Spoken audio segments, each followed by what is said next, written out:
தேவ ஊழியர் Charles Spurgeon அவர்களின் தியான புத்தகத்திலிருந்து சில வரிகள்.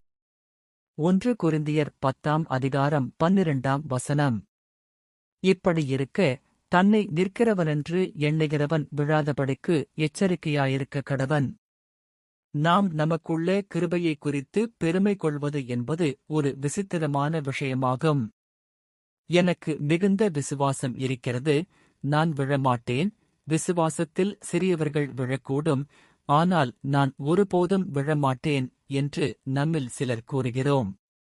மற்ற சிலரோ, எனக்கு உருக்கமான அன்பு இருக்கிறது, என்னால் நிலைத்து நிற்க முடியும், நான் வழிதவறி போகும் அபாயமில்லை என்கிறோம். இப்படி கிருபையை குறித்து பெருமை பாராட்டுகிற நம்மிடமோ, நாம் பெருமைப்படுவதற்கு மிகக் குறைந்த அளவே கிருபை இருக்கிறது. இப்படிச் செய்கிற நாம், நமக்குள்ளே கிருபையே நம்மை காத்துக்கொள்ளும் என்று கற்பனை செய்கிறோம். ஆனால் நீரோடை வற்றிப் போகாமல் இருக்க வேண்டுமானால், அதன் ஊற்றிலிருந்து தண்ணீர் இடைவிடாது பாய வேண்டும் என்பதை நாம் அறிவதில்லை. விளக்கிற்கு தேவையான எண்ணெய் தடையின்றி வராவிட்டால், அது இன்று பிரகாசமாக எரிந்தாலும் நாளை கருகி புகையத் தொடங்கும். அதிலிருந்து வெளிவரும் வாசனையும் அருவருக்கத்தக்கதாக இருக்கும். நம்முடைய கிருபைகளைக் குறித்து பெருமை பாராட்டாதபடிக்கு எச்சரிக்கையாயிருப்போம். நம்முடைய மேன்மை பாராட்டலும் நம்பிக்கையும் கிறிஸ்துவின் மீதும் அவருடைய பலத்தின் மீதும் மட்டுமே இருக்கட்டும். அப்போதுதான் நாம் விழாதபடி காக்கப்பட முடியும். அதிகமாக ஜெபத்தில் இருப்போம்.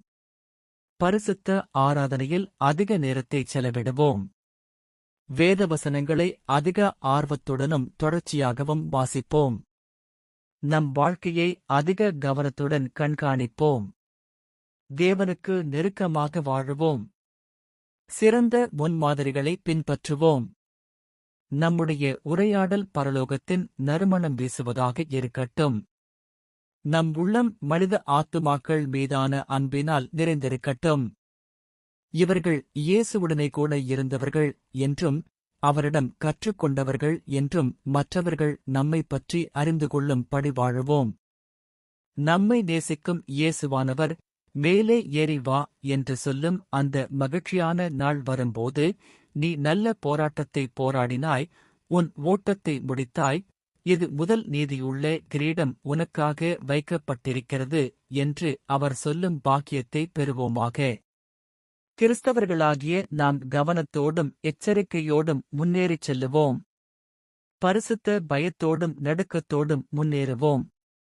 இயேசுவின் மேல் மட்டுமே விசுவாசமும் நம்பிக்கையும் வைத்து முன்னேறிச் செல்லுவோம். உம்முடைய வசனத்தின்படி என்னை ஆதரித்தருளும் என்பதே நம்முடைய மாறாத விண்ணப்பமாக இருக்கட்டும்.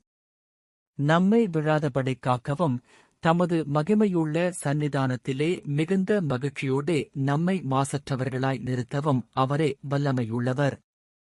ஆமென்.